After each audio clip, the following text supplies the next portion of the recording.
Ambassador of India to Japan.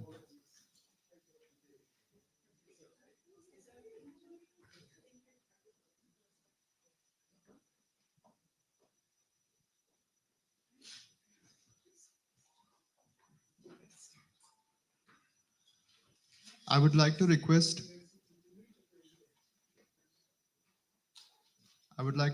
His Excellency, Mr. CB George, Ambassador of India to Japan, to deliver the inaugural remarks.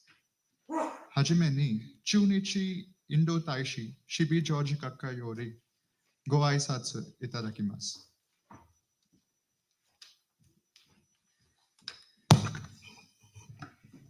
Good afternoon, everybody.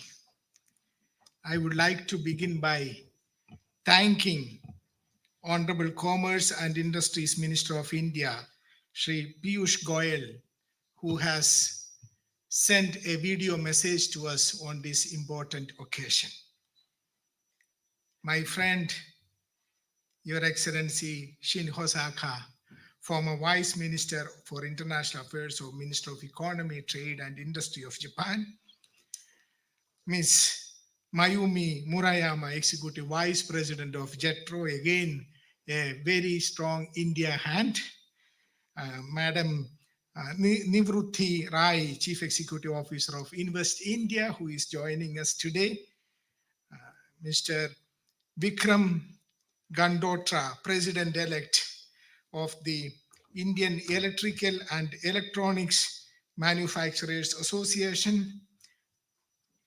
Ms. Vinnie Mehta, Director General of Automotive Component Manufacturers Association of India. Ms. Madhu Vasanthi, Head of CII, Center for Excellence for Innovation, Entrepreneurship and Startup. Ms. Kalpana Jaswal, Federation of Indian Chambers of Commerce and Industry. Mr. Gaurav Menthirata, Partner and Head Corporate International Tax, KPMG. I also would like to mention Professor Suzuki, who has joined us today from the Graduate School of Public Policy, University of Tokyo, who has joined us. Distinguished guests, ladies and gentlemen, I would again like to start by thanking our Minister, Shri Piyush Goyal, for his message. I welcome each one of you who have joined us on this important occasion. Why is this important? In 2014, when the Prime Minister of India, Mr. Narendra Modi, came to become the Prime Minister, one of the first initiatives which he has taken was to launch a Make in India campaign. And this year, when the Prime Minister got elected for a third consecutive term, which is rare in the history of any country, rare in the history of India, democracy, a third term for a prime minister, which is very rare. In fact, he is now the senior most democratically elected leader in any democratic country in the world, having a third term. And now US, you are just seeing the election is being played out. In Japan, we saw last month. So one of the first decisions the Prime Minister have taken, in addition to the several flagship programs he launched, like the Clean India program, Startup India program, a lot of them, Digital India program. One important one was the Make in India program. And when we celebrate the 10th anniversary of it, it has been a very successful program. So when I saw this was being celebrated in India by Minister Mr. Goyal, I said, no, we should also celebrate it. We should celebrate in such a way that it would resonate in every corner of Japan. Why? Japan has been a partner of India in this very important initiative. Honorable Prime Minister has last year announced a program called Amrit Kal. What is Amrit Kal? Amrit Kal is the next 25 years of India's journey to become a developed country. For that to achieve, we need to make India a manufacturing hub. And for that to happen, we need to work with many of our partners, and Japan is a most reliable partner for India. I see so many faces here, so many familiar faces here who have contributed in the last 10 years in building this relationship, in building this connect between our two countries. So we have decided that we will celebrate this Make in India 10th anniversary for the next 1 year by focusing on 10 sectors which are very important in our engagement. And I'm very happy that my team has put together that 10 sectors for me. Of course, when we talk about India-Japan relationship, what comes to mind first is the automotive sector. That was the point, the turning point in our economic engagement when Suzuki came to India 40 years ago and transformed India's automotive industry. Now there are more Suzukis in India than in Japan when you count the number of cars. This is the beauty of our relationship. Suzuki India today is bigger than definitely Suzuki Japan. It is not just one Suzuki there in India. We have a success story of 1,500 Japanese companies that makes 5,000 branches all across India. There are 12 JITs, Japan Industrial Townships in India. I hear a lot of complaints, not a lot, a few complaints saying that, India sometimes is a difficult place to work with. We still have issues. But let me tell you, in my 2 years in Japan, when I traveled all over this country, met so many people, I never heard a complaint that they are not making money. Every business organization from Japan which went to India have a story to say that they have made money and they are growing faster. They are growing by 20%, 30%, and even 40%. And this is the success story. I would like to have a scene where all these 1,500 companies come back to Japan and tell them the success story. That's what I have been trying to do. The success story of Japanese business in India. Try to tell that story in all the prefectures. In fact, in the last 2 years, I had the great opportunity to visit all 47 prefectures. We have engaged with the political leadership, the business leadership in the prefectures, and also in the universities. We have organized seminars in almost every prefecture. We are now organizing prefecture days in the embassy. So there is a good connect, the basis of all of which is this Make in India program. So it started with automotive. Then we see that further we developed it when the next landmark event happened when the Japanese metro came to India. That was the Delhi metros to start with. Now there are 16 cities where metros are functioning or are in the process of being developed. Again, another transformation story. And now we are looking for the next major step, Japanese Shinkansen in India. I'm sure that if we work hard, we would be able to achieve that target too. And to have a railway partnership at a bigger scale to develop. So I would like to identify the other areas where we plan to do various events in coming months. Automotive, I mentioned, energy, pharma, textiles, chemicals, infrastructure, food processing, electronic system and design, the manufacturing, ESDM, FII, FDI, etc. during the course of next 1 year. So once again, I thank each one of you for joining us. I see that we have a good number of experts who would be speaking today. I particularly thank Mr. Shin Hosaka for taking time out to come. And I'm sure that he will continue to work to building our relationship with Japan. My last meeting with him was that when he came to India for the IJICP meeting, and that was the last day of his employment with the government of Japan. That shows the commitment of the person.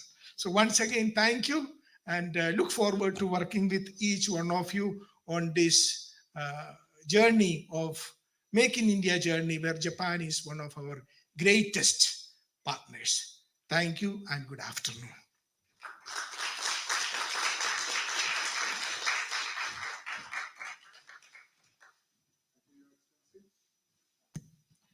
Now we have a video message by Honorable Commerce and Industries Minister of India, Shri Piyush Goyal.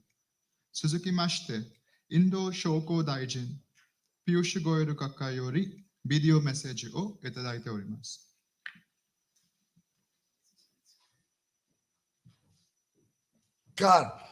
Namaskar, konnichiwa, Very, very good afternoon. Very good afternoon to all friends assembled at the embassy.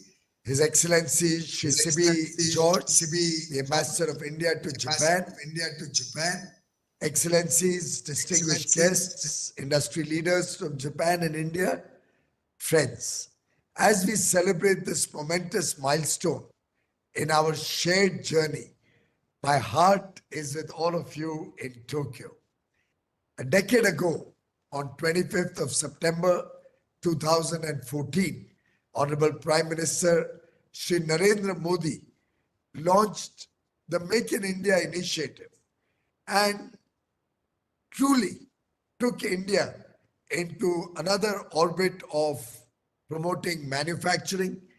His bold ambition to expand the manufacturing ecosystem in India and making India a global manufacturing hub and an investment destination of choice is bearing fruit as we celebrate 10 years.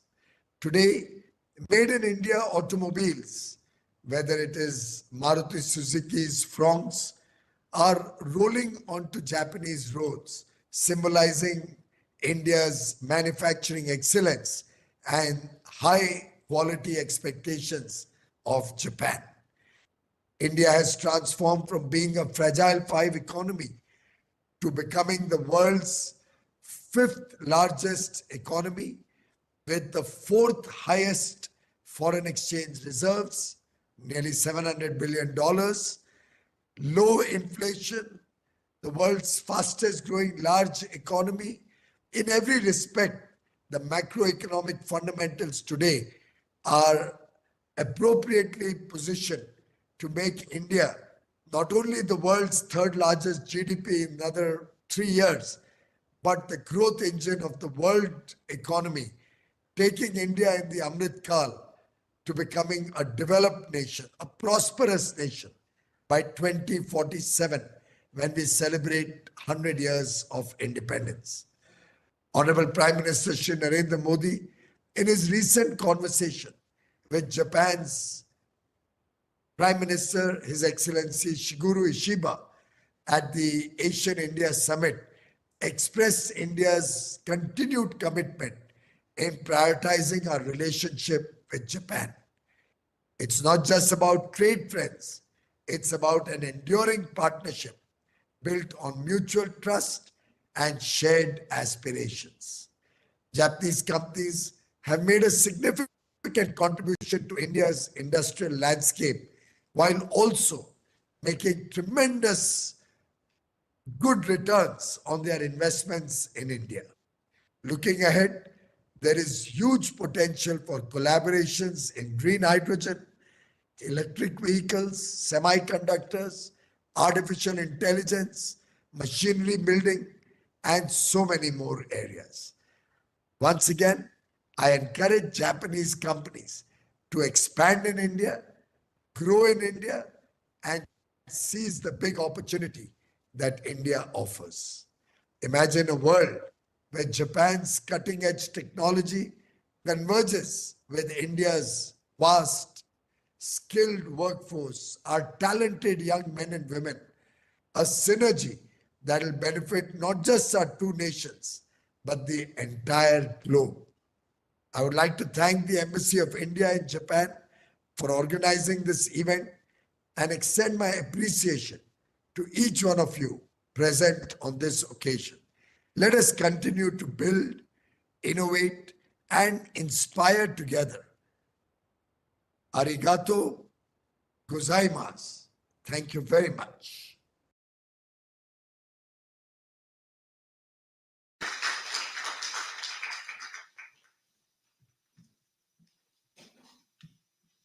Now, I would request former Vice Minister for International Affairs, METI, Mr. Shin Hosaka, to deliver his remarks.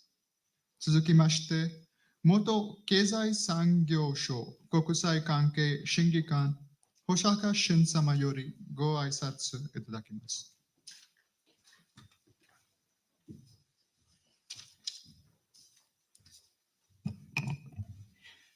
Ambassador George and the distinguished and the ladies and gentlemen, my name is Shin Hosaka, the former Vice Minister. And thank you for the ambassadors and the warm and the introduction. And so in the last 1 year, I was the Vice Minister. Can I send the speech in Japanese from now? Yeah, thank you. 2000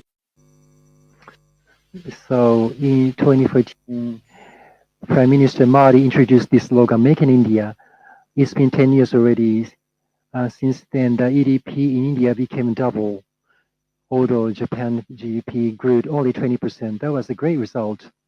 So this is I'm so happy to be invited to the Make in India 10th anniversary commemoration ceremony.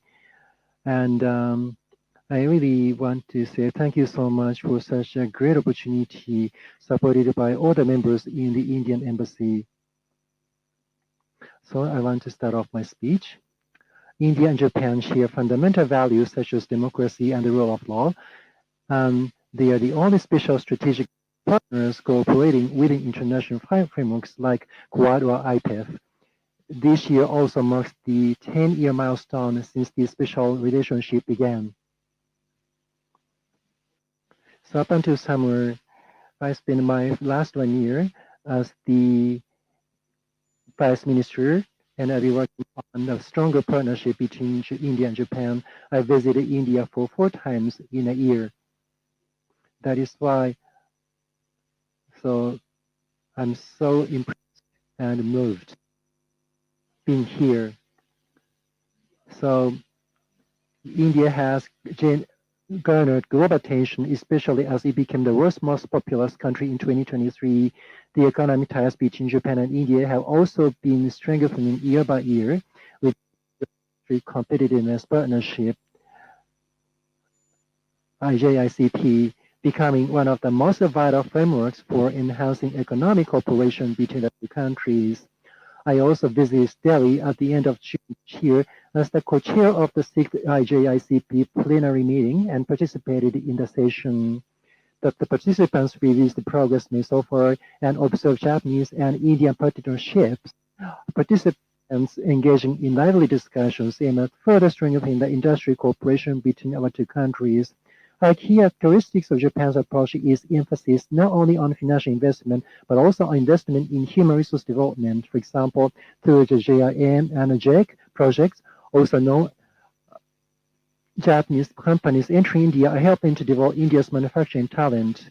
This initiative aims to talent by sharing Japan's 5S methodology, sort, setting order, and other know-how, making it easier for Indian talent to work in Japanese companies. So we want to grow together. The JIM, JEC projects have been implemented over last 7 years, training more than 22,000 young Indian talents. These efforts have aimed to create a win-win relationship for both Japan and India. While advancing these efforts, we reassess the Ministry of Economy, Trade and Industry's approach to its relationship with India in response to the rapidly changing global trends, launching the India-Japan Industrial Cooperation Initiative in July of last year. Based on this initiative, we aim first to strengthen cooperation in areas we have been working on, such as steel, while promoting mutual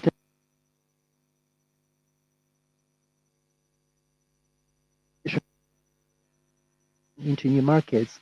In the first initiatives, Japan aims to pioneer future focus particularly in cutting-edge fields such as semiconductors, digital, and clean energy. Since signing the India-Japan Semiconductor Supply Chain Partnership in July last year, we have held 2 rounds of semiconductor policy dialogues. Each meeting saw the participants of over 100 stakeholders, significantly contributing to the acceleration of concrete project formation. Additionally, tangible results are beginning to emerge, such as Renaissance Electronics' decisions to participate in semiconductor manufacturing investment in India and Canon's initiation of studies to establish a base there. In the area of clean energy, promoting practical clean energy solutions is essential in addressing climate change, a matter of global concern. India and Japan are like-minded partners, and in India, companies like Mitsui and IHI are already involved in projects in hydrogen, ammonia, renewable energy, and energy efficiency sectors. We intend to continue strengthening cooperation on both the Japanese and Indian sides to foster concrete investments and collaborations. In the second initiative, we will strengthen efforts to enter third-party markets such as Africa, with India as an export hub. Through co-creation in future industries and advancements in existing industries, we aim to enhance India's industrial competitiveness, allowing Japanese companies to expand the products and services they create in India to global markets. And through the cooperation in future industries and the deepening of existing industries that I have addressed, we aim to strengthen India's industrial competitiveness and expand the products and services provided by Japanese companies in India to global markets. Moving forward, we plan to further stimulate collaboration between private companies through forums and other events, encouraging the expansion of supporting industries in India, including the entry of Tier 2, Tier 3 companies. We aim to support Japanese companies operating in India in manufacturing high-quality products and developing new services, enhancing their competitiveness and expanding into the third-country markets.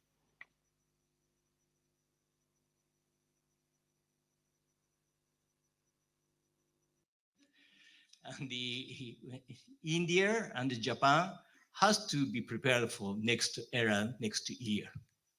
So Japan we would like to be cooperative with India as the important friend in Asia. So we hope to enhance the good cooperation with India. 近い将来、シャトル外交と that in the near future, Prime Minister Modi's visit to Japan is anticipated. And while realizing the initiative discussed today, the Ministry of Economy, Trade and Industry also plans to cooperate to ensure that both Japan and India can build a win-win relationship. As a strategic partner of India, we will continue to contribute to making India and deepen economic cooperation.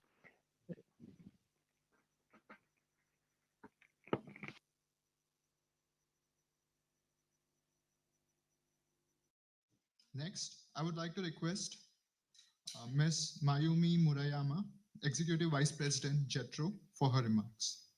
Suzukimashite, JETRO Riji Murayama Mayumi Samayori, go aisatsu itadakimasu.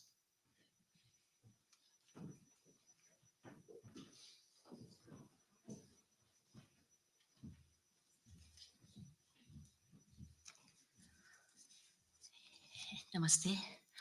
His Excellency C.P. George, Sir, Ambassador to India, Indian Ambassador to Japan, Honorable Shri Piyush Goyal, Minister of Commerce and Industry, India, Keizai Sangyo Sho, Zen Keizai Sangyo.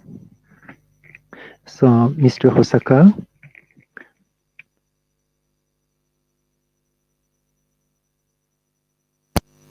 is here. As introduced, I am Murayama, Executive Director of JETRO. My name is Murayama.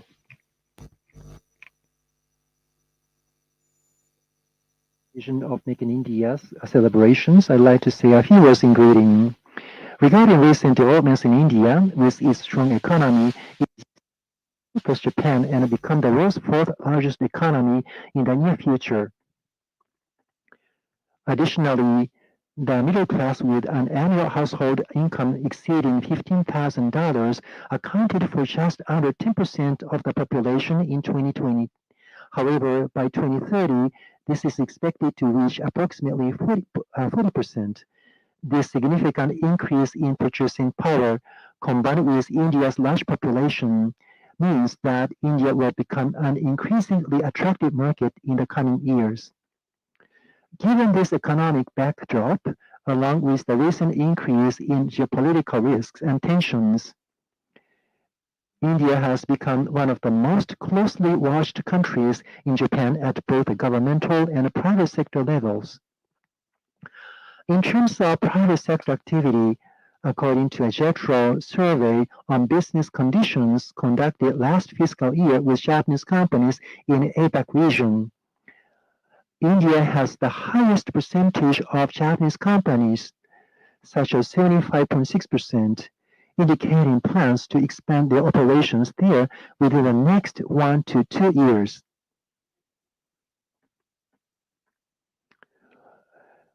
Now, regarding today's theme, Make in India, it is a slogan for promoting and attracting manufacturing that was announced in 2014 when Prime Minister Modi took his office. Over the last 10 years, under the Make in India slogan, Japanese companies have increasingly expanded into India, particularly in the manufacturing sector. According to the annual survey conducted by the Japanese government and JETRO on the number of Japanese companies operating abroad, the number of Japanese companies in India grew from 1,156 in 2014 to 1,400 in 2022, which is an increase of about 250 companies. Based on the potential of the Indian market mentioned earlier, this number is expected to increase further over the next 10 years. On the other hand, the Indian government is also focusing on strengthening the supply chain further. In 2020, during the COVID-19 pandemic, supply chains with neighboring countries were disrupted, temporarily halting imports of automotive parts, semiconductors, and other goods into India, causing a significant temporary decline in India's GDP growth rate. In May 2020, Prime Minister Modi introduced a new slogan, Self-Reliant India, and began providing incentives or subsidies for establishing manufacturing hubs and production in specific sectors within India. The Indian government has allocated substantial subsidies unprecedented in history across 14 sectors, including automotive parts and mobile phone components.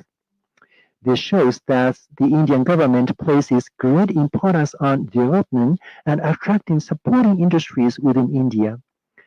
Additionally, the Indian government has allocated a budget exceeding 1 trillion yen to attract the semiconductor industry.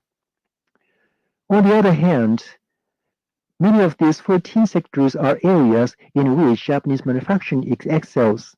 We would be delighted if Japanese companies could consider expanding their business in India, taking into account the Indian government's serious commitment to attract the manufacturing industries. I look forward to the continued growth and development of the manufacturing industry in India. JETRO also hopes to make a modest contribution to supporting the further business expansions of Japanese companies in India and strengthening Japanese-Indian relationships.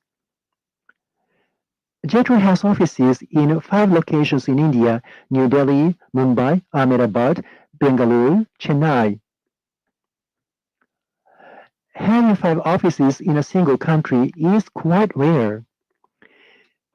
This highlights JETRO's recognition of India's potential, and indeed, business inquiries from Japanese companies have been increasing each year, reflecting growing interest in recent years. JETRO also has offices in every prefecture across Japan. We encourage you to make good use of our 5 offices in India and your nearest JETRO office in Japan to further develop and strengthen your business expansion in India. With the hopes for the continued growth of Japan-India relations, I conclude my remarks. Thank you very much for your attention.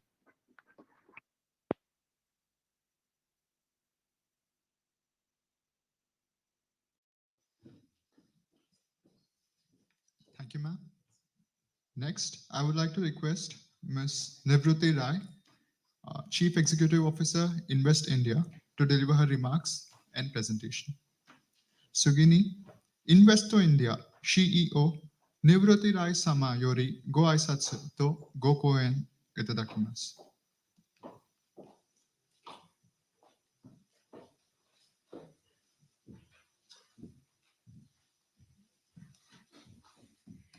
Konbanwa,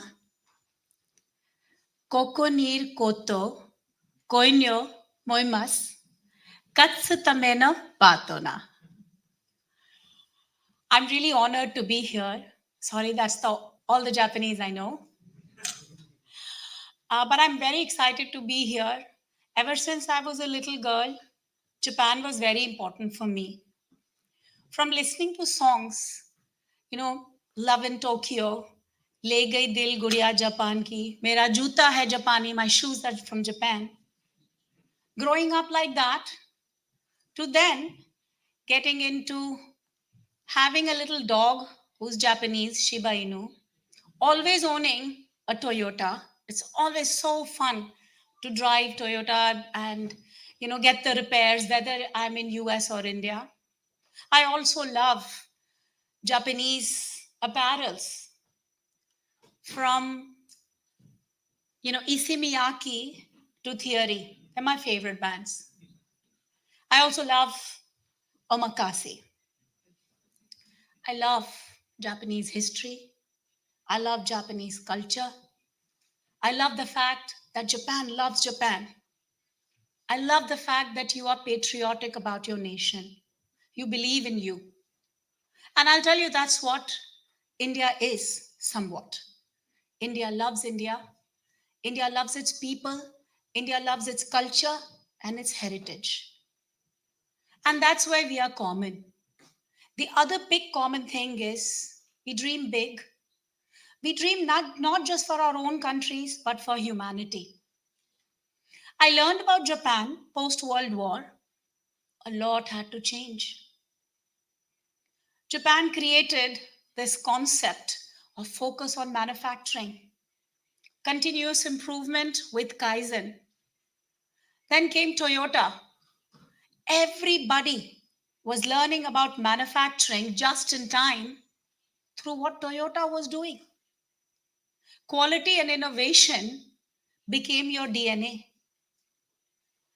We all were learning lessons from you. Whether it was automotive, Toyota, whether it was semiconductors, National Panasonic, whether it was television, whether it was chemicals, advanced chemicals, Japan was leading in memory. Somewhere down the line, memory went to South Korea, but you were leading. What happened 2 decades ago? You missed the digital revolution, the era of internet. What did India miss post-World War II? India was not focusing on manufacturing. India was a consumer-driven economy. We were buying things. We were not producing. What we learned from Japan? Manufacturing is critical. We've got to be self-reliant for ourselves and produce extra for the world. What Japan can learn from India is what a digital revolution can do. You know all of the numbers. I'm not here to tell you the GDP of India or Japan or the growth rate, nothing. You know it. Let me tell you what I have seen in India. I have my legs, my arms, my eyes, and my mind in India. Let me tell you a story. Just now today, I met Denso Corporation.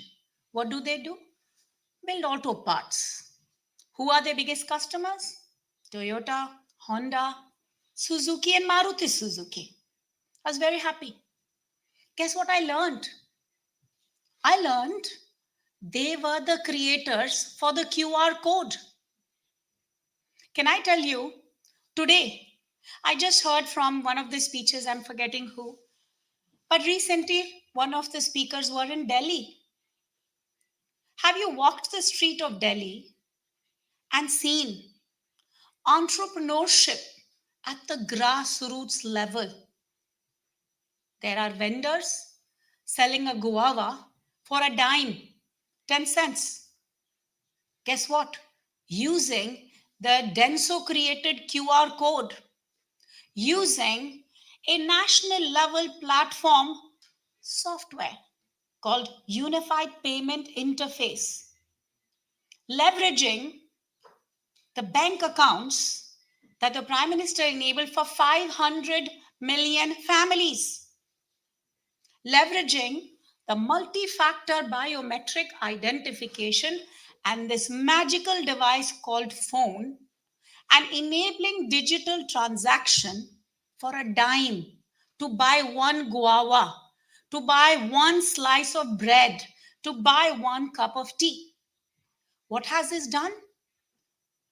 It has enabled everybody to aspire and to dream, to grow businesses, to send their families, their sisters, brothers, children to school. India knows India is going to catapult on the shoulder of technology. And we have a lot that we have learned from Japan. So what happened post-manufacturing when Japan missed the digital revolution?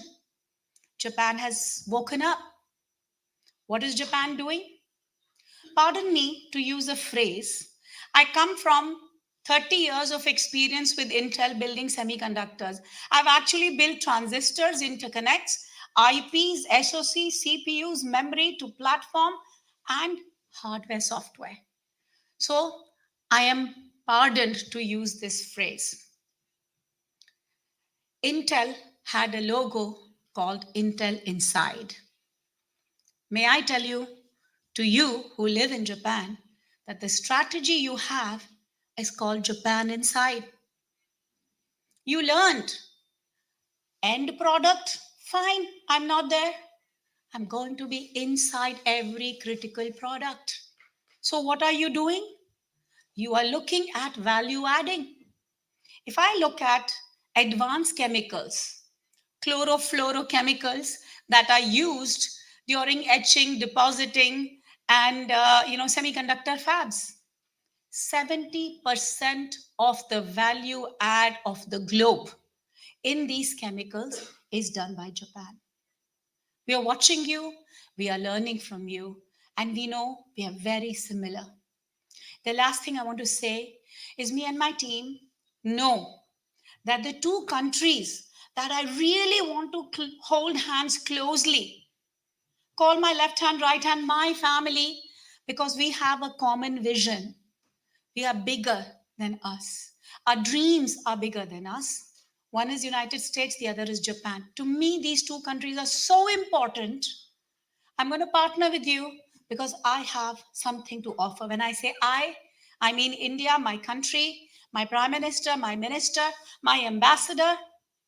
We are committing to offer to you. There was a time when my bowl of offering was very small. Now my bowl of offering is very large. I just gave you an example of the magical QR code and the magical device and software, which was a national level platform. India is synonymous to not just its 1.4 billion people, which is 1.4 billion data factories, which means 1.4 billion data factories powering AI solutions. And by the way, AI solutions are just being scratched at the surface. Most companies are using AI for recommendation engine. I am waiting for AI to be activated for robotic surgeries, for looking at diagnostics, for looking at discovery of medicines. So I really feel India has software to give. India has data factory to give. India has R&D to give, because Japan is very strong in semiconductor. I can tell you 30% of the semiconductor design is being done in India. I also can tell you, while Toyota manufactures 10 million cars, India is manufacturing about 4 million cars. And its own indigenous Mahindra and Tata, and very proudly I can say Hyundai, and also Toyota and Honda. So India has a lot to offer in terms of, again, software, data, R&D.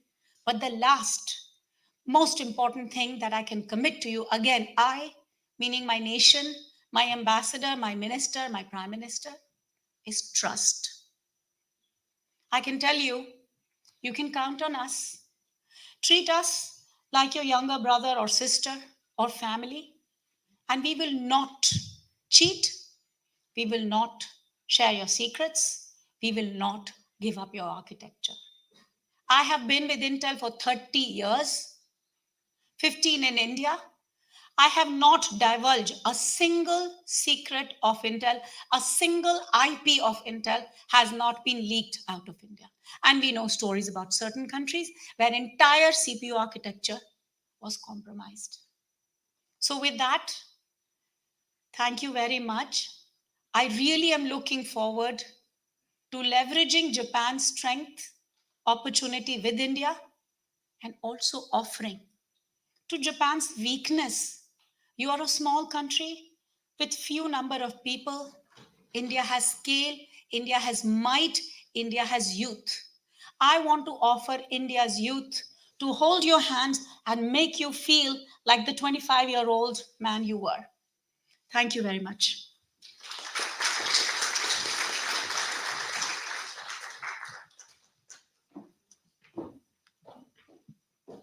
Thank you, ma'am. We will now be beginning the technical session of the event. I would now like to request Ms. Vinny Mehta, Director General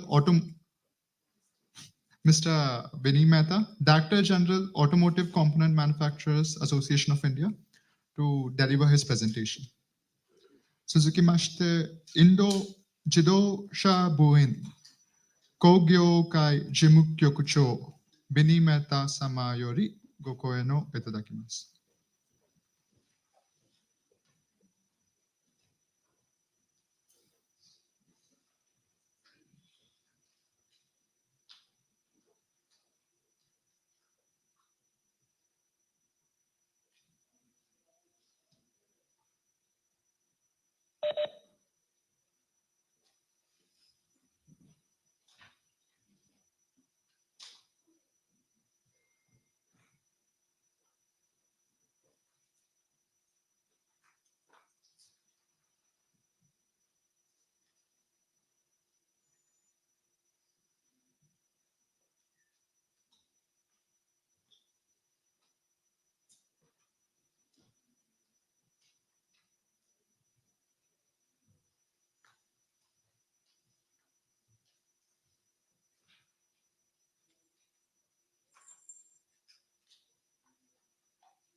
Can you hear me now? Hello? Hello, can you hear me? Yeah. Yeah, okay. Yes, okay, great, thank you. Let me at the outset thank Excellency Ambassador C.B. George for having invited me to be speaking on the Indian auto component industry. And what the ambassador has in some sense set the tone for the entire evening today. And the Make in India program is not just being celebrated, the 10 years and not just being celebrated in Japan.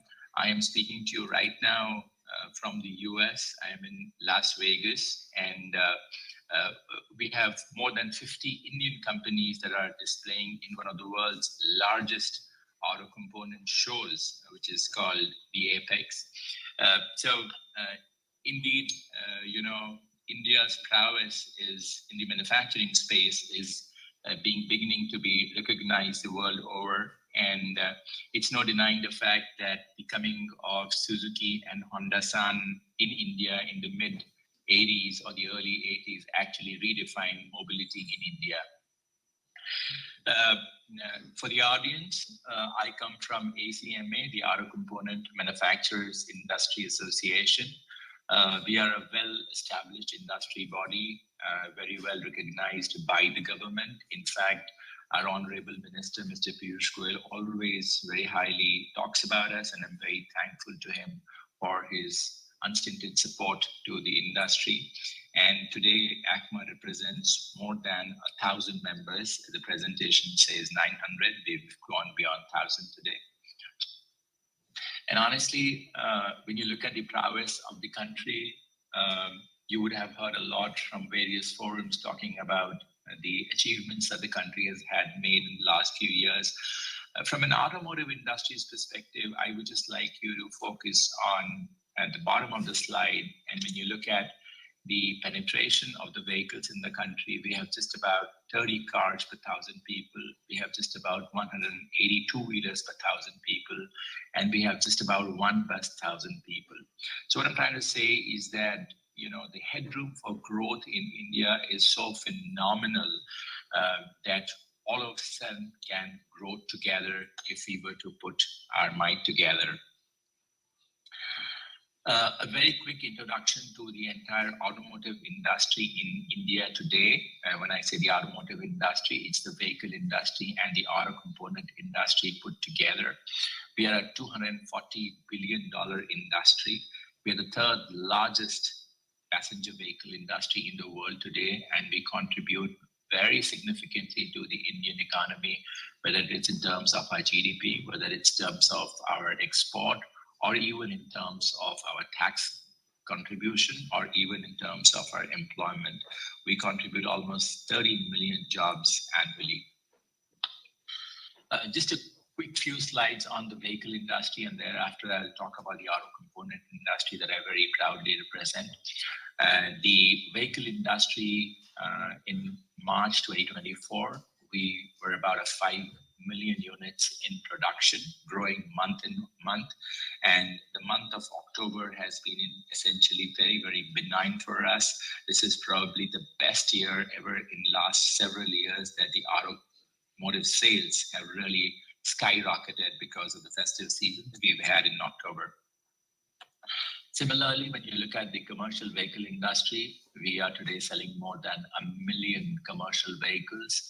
Two-wheelers, phenomenally more than 22 million two-wheelers in production in India today. The entire story now, as you know, the government of India is focusing very heavily on energy efficiency, on energy conservation. 2070 is our year for carbon neutrality. And in this backdrop, there's a huge focus on electric mobility. Again, electric mobility in India is very different from anywhere else in the world. It's very much led by the two-wheeler industry. So we clocked close to 1 million units in two-wheeler production last year. Similarly, three-wheelers, close to 600,000 units.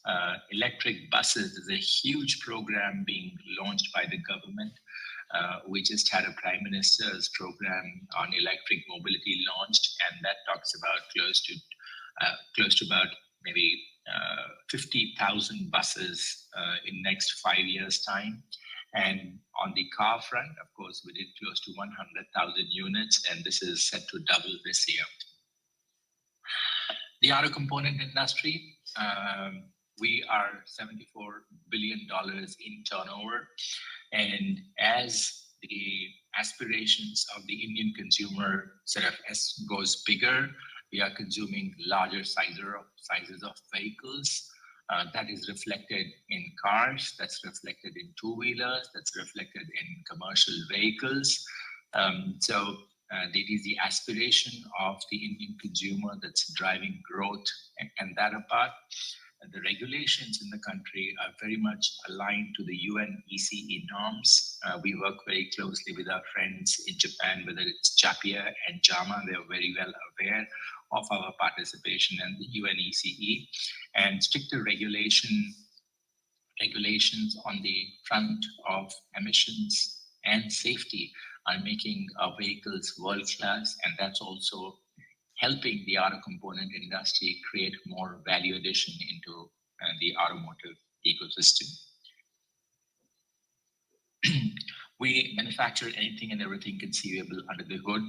So a very significant proportion of our turnover comes from engine components. Almost 26% of our turnover is from engine components, then by suspension, braking, body chassis, drive transmission, electrical and electronics. And when you look at who our customers are, for the auto component industry, 44% of its revenue comes from passenger vehicles, almost a quarter comes from commercial vehicles, and almost a fifth comes from the two-wheeler industry.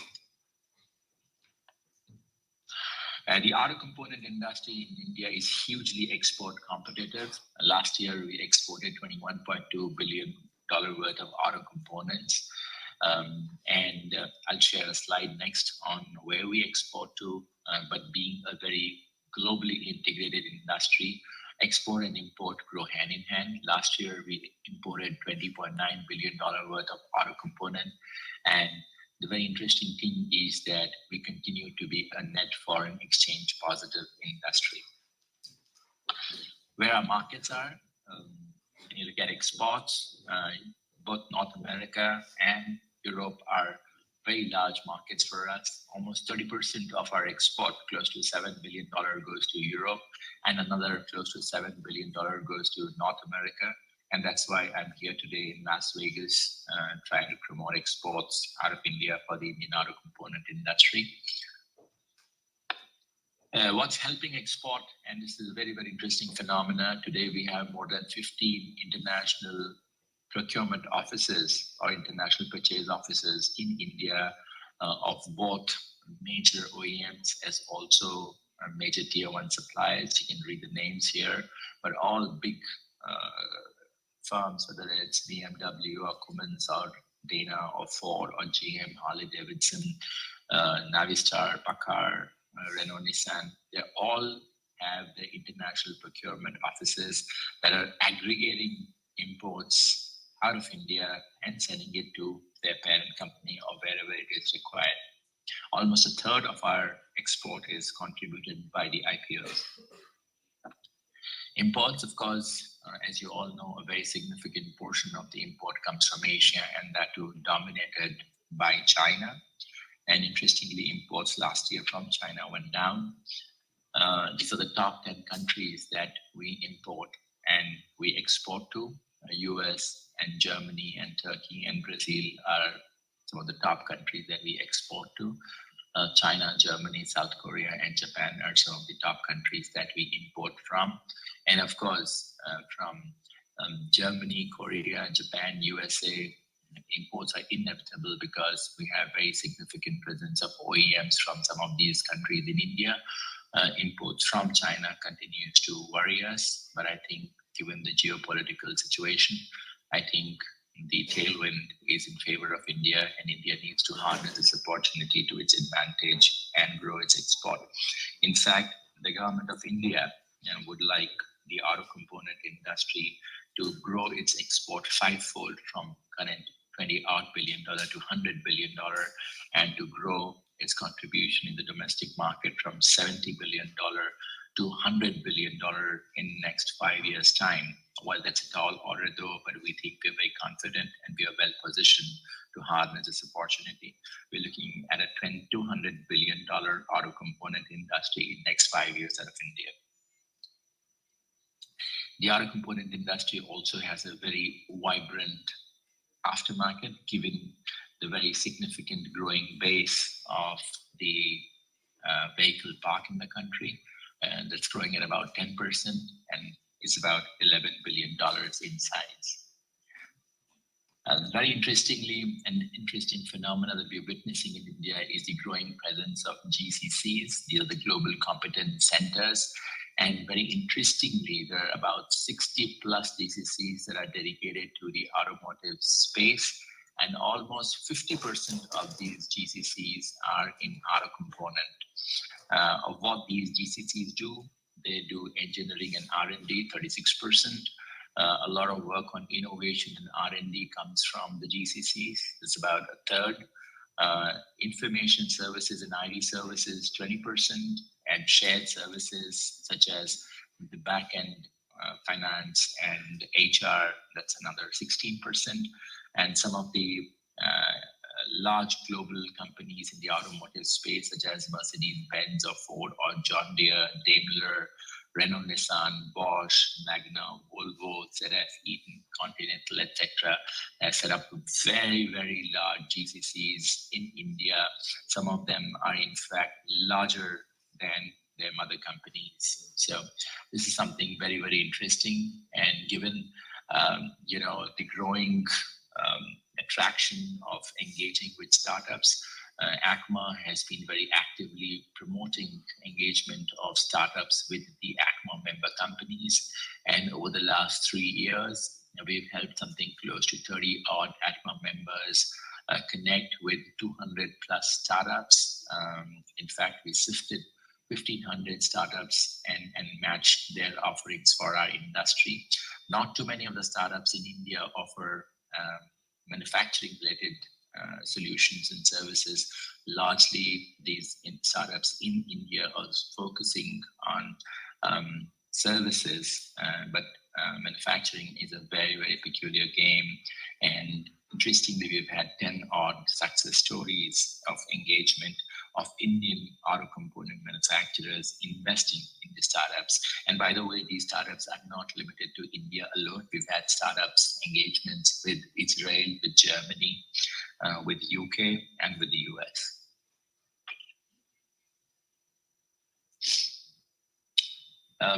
We have a very favorable policy environment. In fact, the auto component and the automotive industry are in some sense favorite of the government.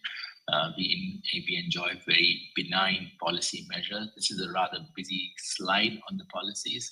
I'd be happy to sort of share details with anybody who would like to ask. But again, as I said earlier on, a lot of focus on carbon neutrality and localization.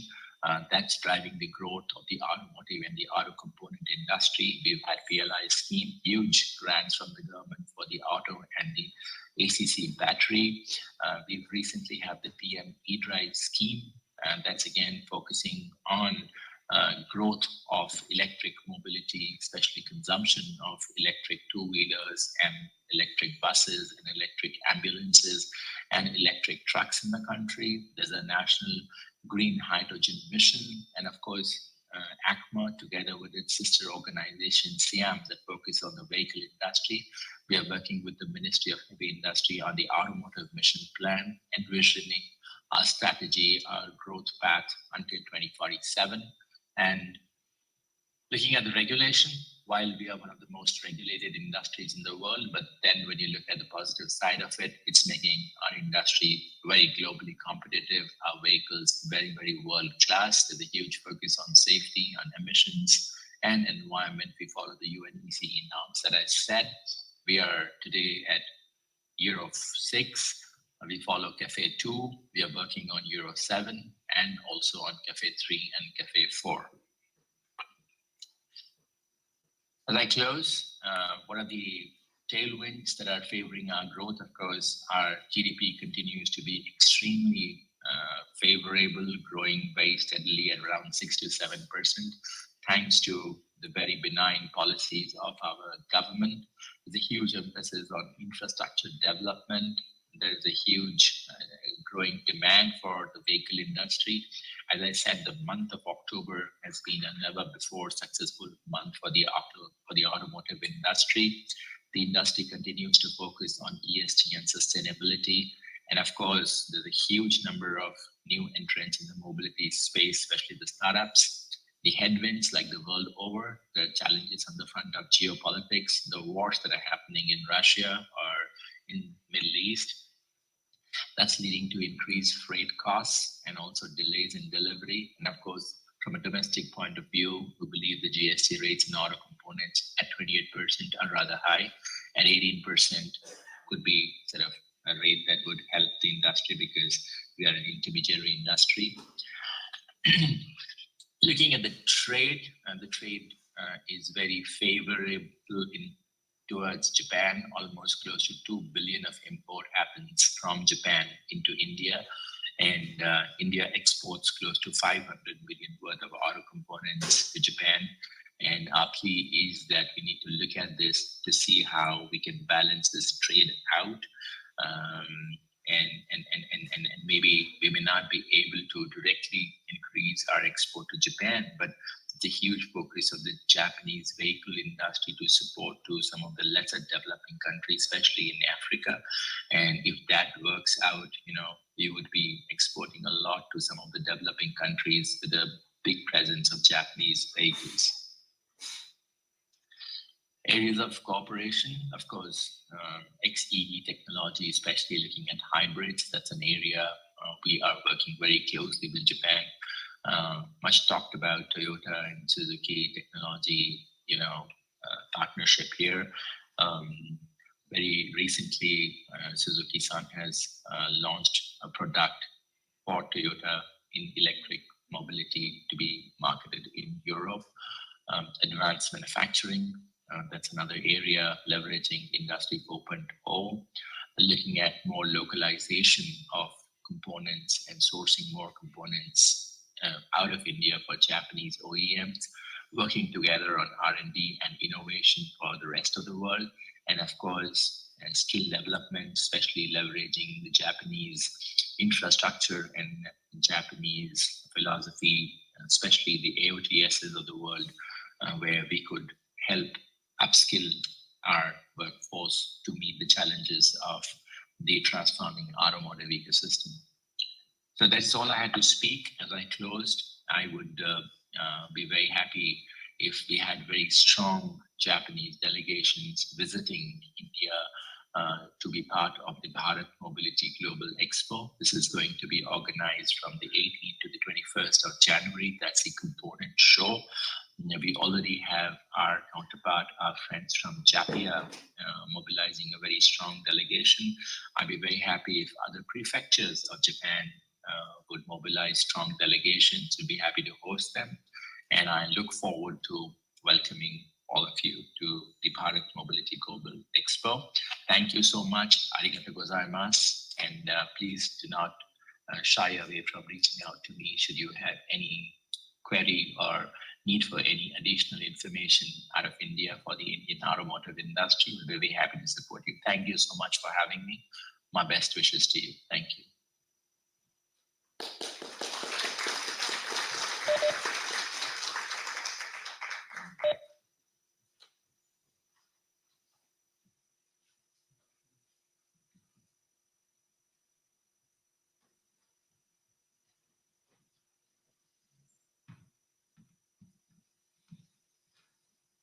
Next, I would like to request Mr. Vikram Gandotra, President-elect, Indian Electrical and Electronics Manufacturers Association, for his presentation. Suzuki Mashite, Indo Denki Denshi Kogyokai no Presidento Vikram Gandotra Samayori, Gokoen o Itadakimasu.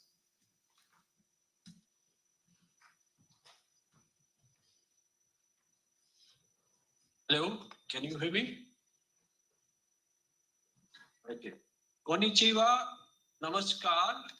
I'm Vikram Gandotra from Indian Electrical and Electronic Manufacturers Association. Can you share this slide?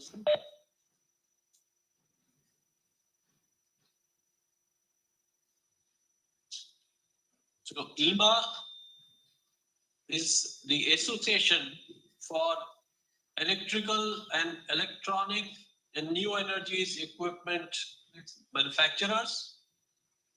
This association was formed in 1948.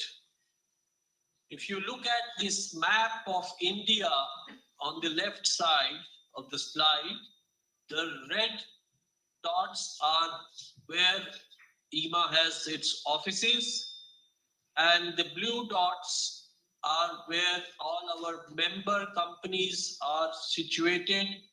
More than 1,100 members of our association are spread across the country. We have members from small scale industries to large medium scale industry and very large industries in electrical and electronic sector. We are a critical partner for India's energy transition and represent Atmanirbhar Bharat program, research and development, innovation, and having a global footprint of expansion through MOUs with partner associations.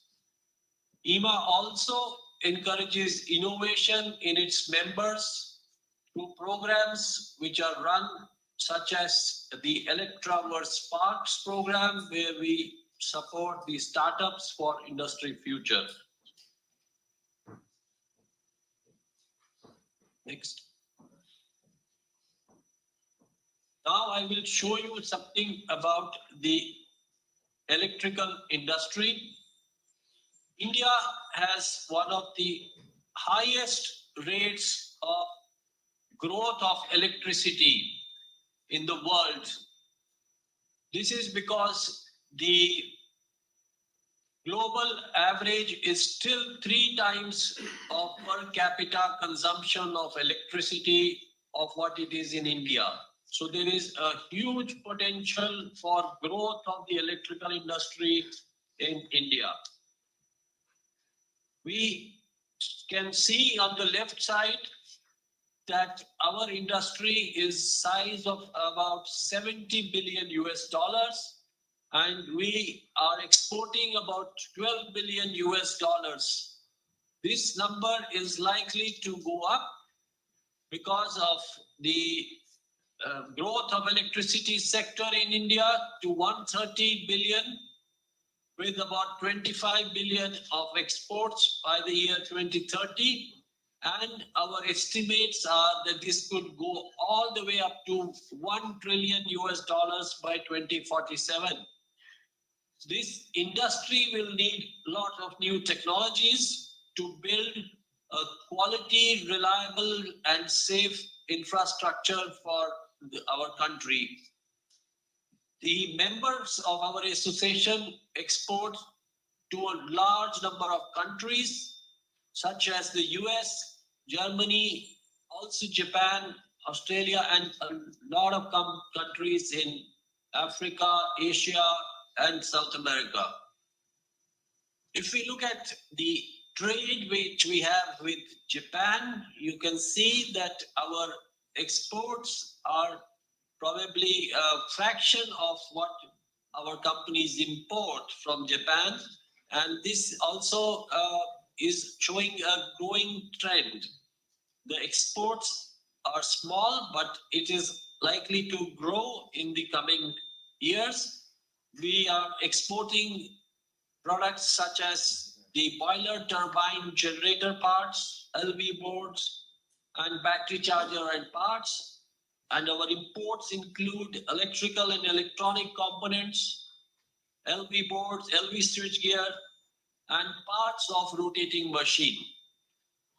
We have a strong manufacturing base in India. If you see on the right side of this slide, can go back to slide. Why we change?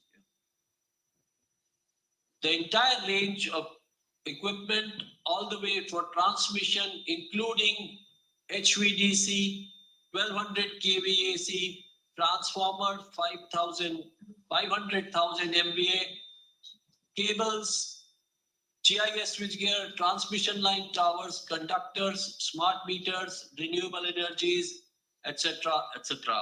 And for most of these products, our capacities for manufacturing is much higher than our local demand. Can we go to the next slide? So just to give you a picture that which are the Japanese companies which are already existing in India. We have companies such as Hitachi, Toshiba, Mitsubishi, Panasonic, Prime Idea, Sony, Sharp, etc. and a whole lot of other companies who are based in India, and many of them such as Hitachi, Toshiba, they are Panasonic, they are members of our association. Next slide.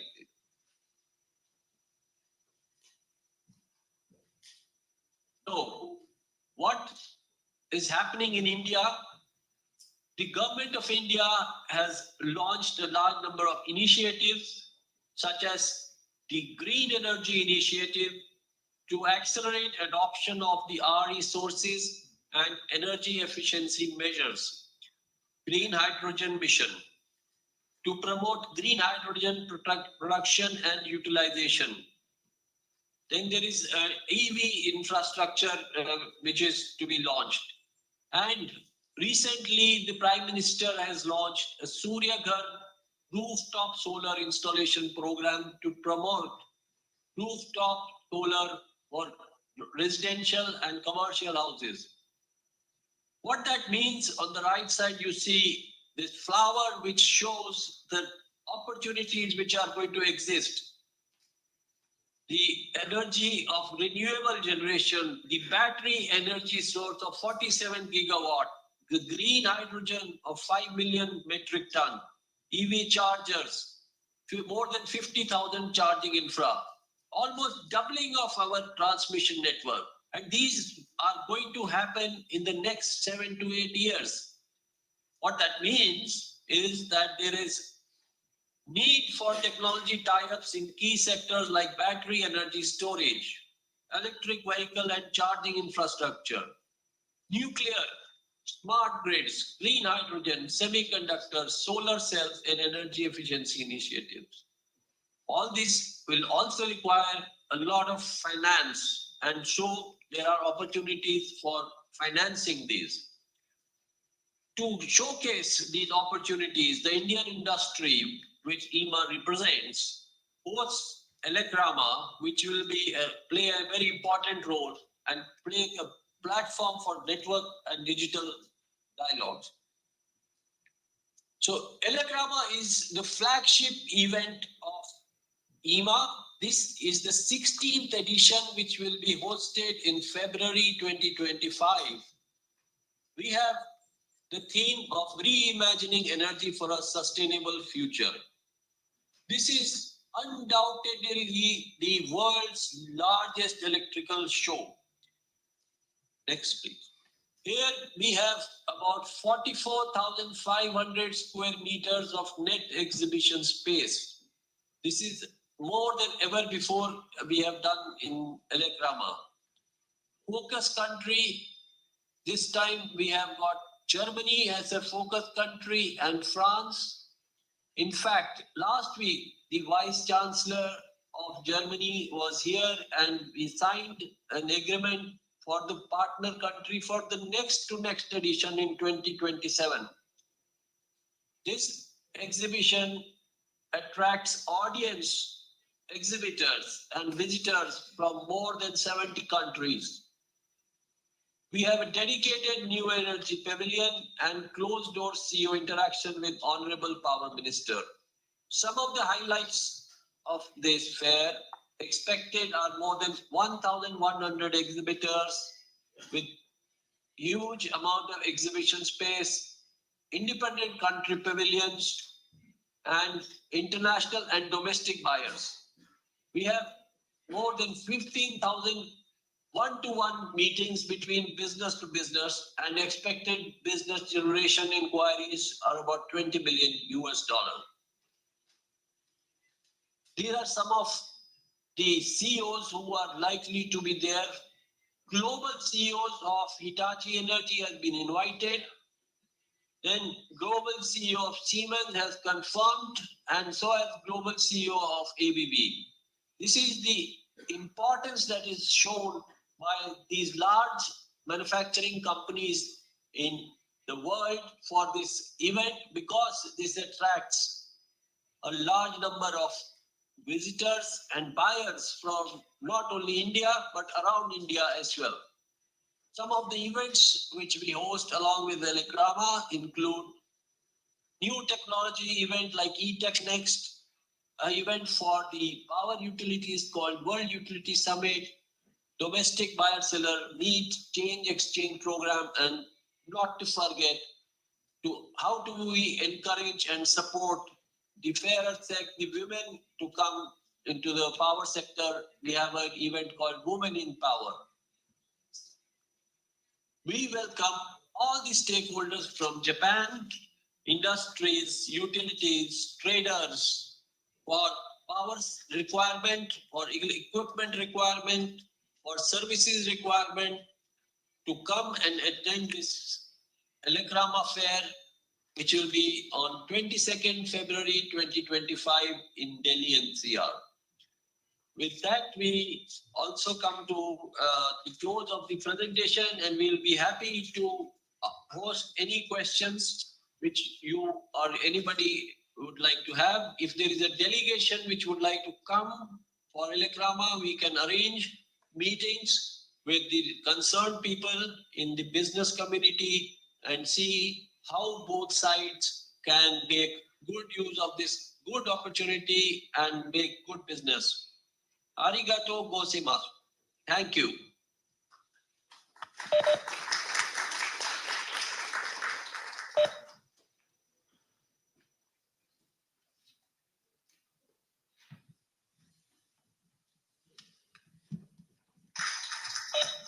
Now, I would like to call upon Mr. Gaurav Mandiratha, Partner and Head, Corporate and International Tax, KPMG India.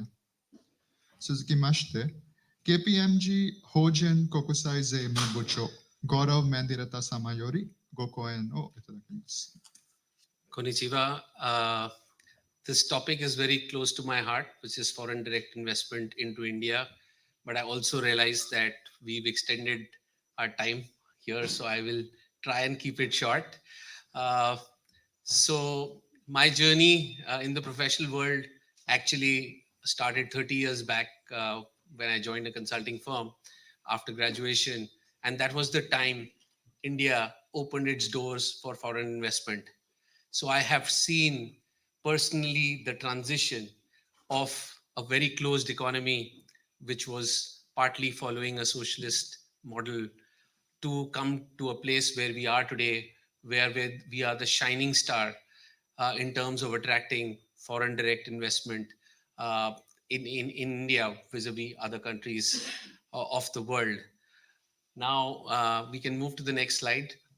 When we started off in, say, 1992,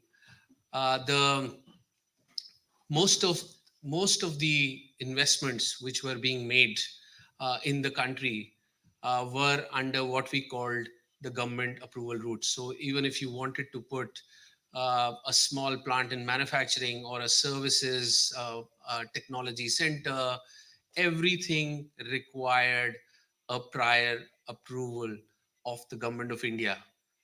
Now, all that has changed completely. Over the last 3 decades, and specifically, if I were to look at the last 10 years, most of the approvals now, or you don't require an approval if you were to invest in most of the sectors in India, barring certain specified sectors, which we call under the government route. Can we have the next slide, please? Yeah. So if you look at it, most of the sectors are now under the automatic route on the left, including automotive, pharma, railway infrastructure, you name it, normal sectors, they're all under the automatic route. In fact, sector which is very sensitive, like defense, has been allowed a 74% foreign direct investment by the government, because the idea is to manufacture in India and not really import from outside. And therefore, the government is heeding to the request of foreign investors and making sure that it's facilitated and no bottlenecks are there for making investments in the country. What has happened in the last 10 years, specifically since Prime Minister Modi made this whole Make in India as one of the biggest pillars of growth for the Indian economy. On the right, if you see the caps for certain strategic sectors like pharmaceuticals has been relaxed now, and you can have a 74% in a brownfield project, and also 100% under the automatic route, under the approval route, which means you go to the government and they'll give you an approval. Similar thing has been done for medical devices, FDI cap in insurance, which is also a sector where where a lot of Japanese players are interested in our players in that market, has also been liberalized to 74%. Last but not the least, not very important from a Japanese perspective, but again, defense, very sensitive sector, 74%, which means giving the control to the foreign company to build in India. I'm sharing this because the idea from the government is you bring in, we will not get into regulation as such unless there are some specific sectors like print media or digital media. There are a couple of sectors like agriculture, atomic energy, which are still closed, which are in the negative list where foreign investment currently is not allowed. Can we move to the next, please? So I just wanted to share this, chart with all of you. I mean, if you look at the last 7-8 years, India's, attracting close to 70 billion on an average, $70 billion of investments, foreign investments into the country. And that is more than doubled from the earlier prior 10 years, which was 2004 versus 2000 and 2014. And this is data of the last 10 years, which is where now we've got more than 115% increase in foreign direct investment coming in. And if you were to look at Japan, the investment from Japan, now Japan is actually the 5th largest investor in the country. But the interesting part is, if you look at who the top 4 countries are ahead of Japan, one is Singapore, second is Mauritius, third is Netherlands, fourth is US, and fifth is Japan. So in effect, actually the first 3 countries are not the real investors. I mean, they were actually, because India had friendly tax treaties with those countries, a lot of investments at some stage were made out of those countries.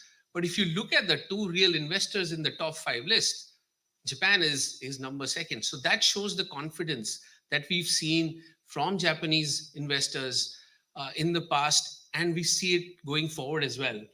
Now, and already, and I think this was mentioned in one of the presentation, 1,400 Japanese companies are already registered in India, and out of those 1,400, 700 are into manufacturing. So again, tying it with the Make in India agenda, that is something, if you're a prospective investor, that'll give you a comfort that already there are 1,400 companies thriving in Japan or in India.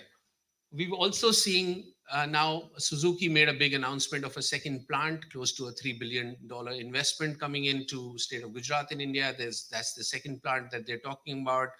On the semiconductor, which is again a shining sector for India going forward, that's another area where we've seen Sharp making some commitments of close to a $3 billion investment. So what we see is that confidence continues to grow on both sides of the thing.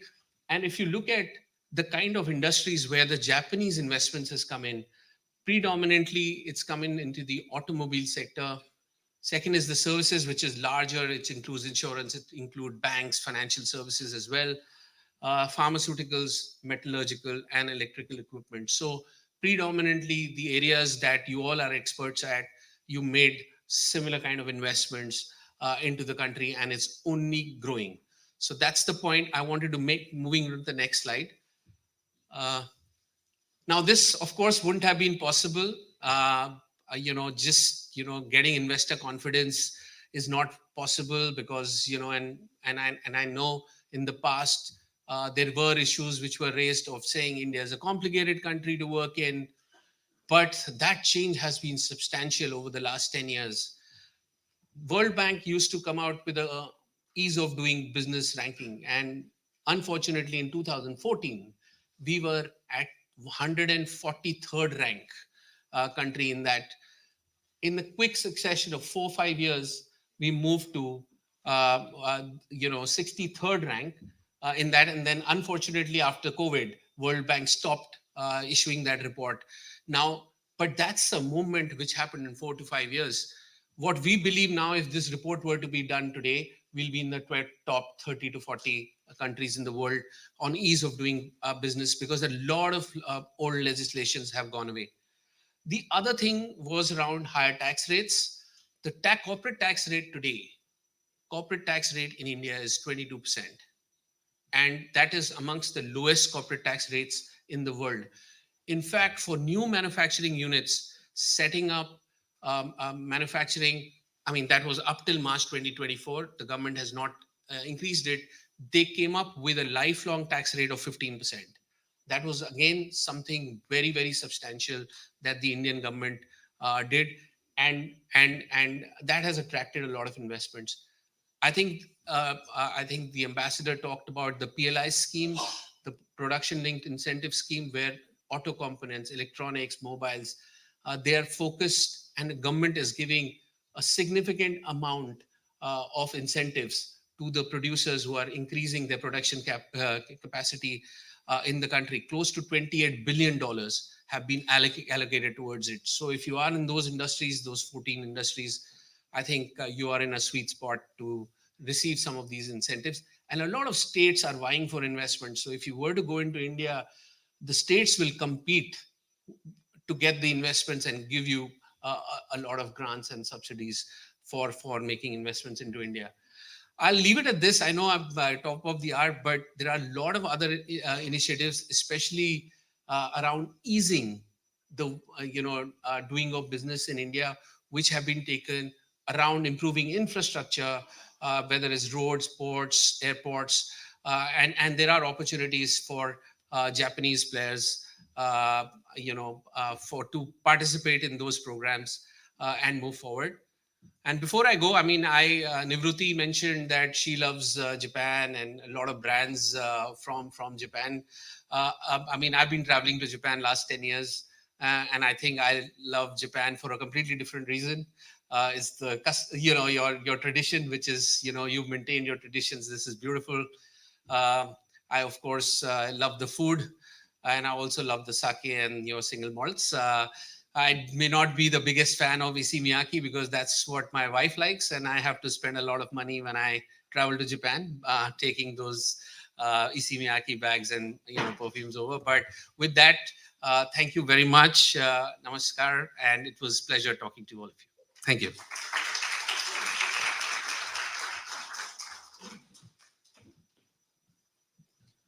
Thank you, sir.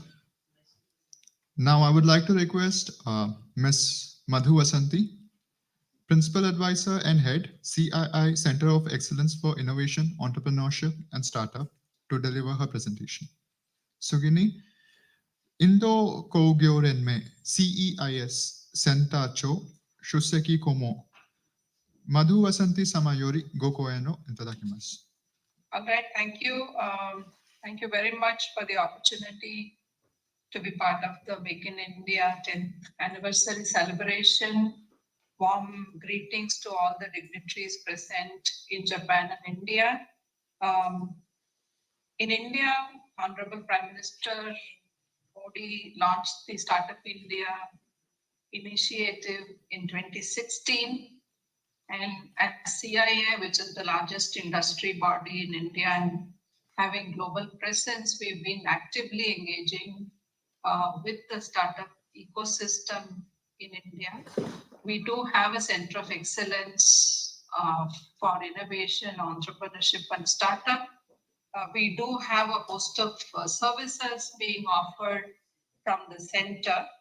And our presentation today, which will be made by my colleague and principal of the center, Mr. Prasad Balakrishnan, will largely focus on the startup ecosystem in India, the various initiatives by government, which was in fact being articulated by the Honorable Commerce Minister in every platform to nurture innovation, startups, and position India as the global startup hub. And a bit on our services that we offer between startup and industry collaboration. And I must say, before I hand it over to Prashant, is that as CII, we work with Japan extensively. We have programs running for many years now. It's called the Sustainable Global Business Breakthrough Ecosystem for Societal Manufacturing.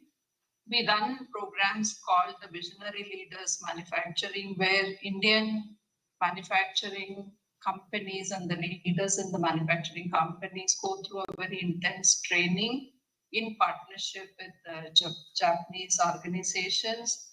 We run a program called Industry 4.0.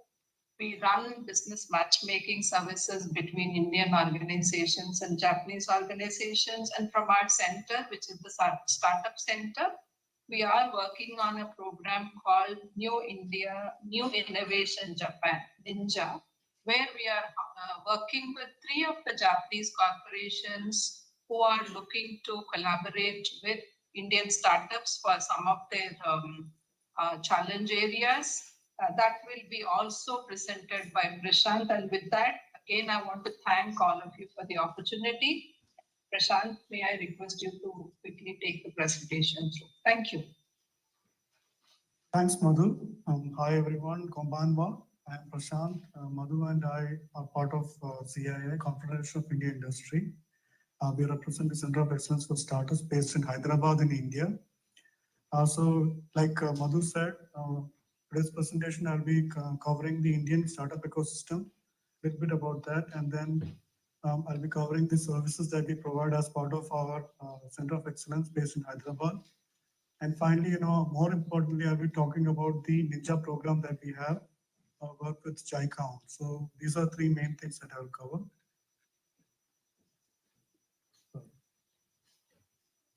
So first, like Madhu said, we are the largest industry body in India. We are around 130 years old, founded in 1895. We have 9,500 members. We take up member issues at the global, national, regional, state, and zonal levels at every level in India. We have 70 offices in India and 8 offices internationally. We try to work towards the economic development of India. Of the 9,500 members, 200 of our members are startups. So startup ecosystem, we are the 3rd largest startup ecosystem in the world in terms of number of startups. We have more than 150,000 startups currently. Our startup ecosystem is very rich in terms of we have more than 400 incubators and more than 200 accelerators. So we are able to support all kinds of startups from early stage, growth startups, and exit. So startups are contributing around 10 to 15% of the GDP of our economy over the past 10 years. They have been able to raise around $140 billion in VC funding. About 20 to 25% of the jobs that were created over the past 10 years, from 2014 onwards, have been attributed to startups. Startups are affecting our daily lives, day-to-day lives of Indians all over the country. Nowadays, most of us, buy a lot of goods online. We buy our food online. In fact, e-commerce is covering 90% of the country today. Startups and digitization has also reduced the cost of delivery of healthcare, education by about 30 to 40%. So these are some of the benefits that startups and digital has provided to India. So we have seen a huge growth of startups, explosive growth of startups. In 2015, there were only 4,000 startups in India. Today, we have 150,000 startups. That's around 20 to 40 times the number that was there in 10 years. That's the kind of growth that we have seen. Similarly, VC funding has also grown from $9 billion to cumulative amount of $140 billion over the last 10 years. So that's the kind of huge growth that we have seen.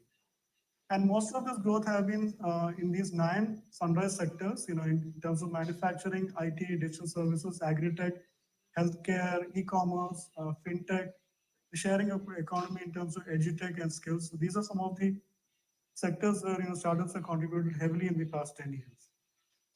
So what is the reason behind, what are the factors behind this huge growth of startups over the last 10 years? So what we have found is that there are 3 key factors. One is the expanding investor landscape, not just investments, but investors. Second is the diversifying, profile of the founders of these startups. And most importantly, the kind of, growing support that government has provided to startups so that we can expand the ecosystem. Talking about funding, we have been able to, generate funding not just internationally, but domestically as well. And most of the funding that startups get are co-investment, where, both international capital as well as domestic Indian capital work together to fund startups. In terms of percentage of GDP, we have been able to attract more VC funding than China, but we are lagging behind Israel and the US, and there is a lot of scope for growth for us.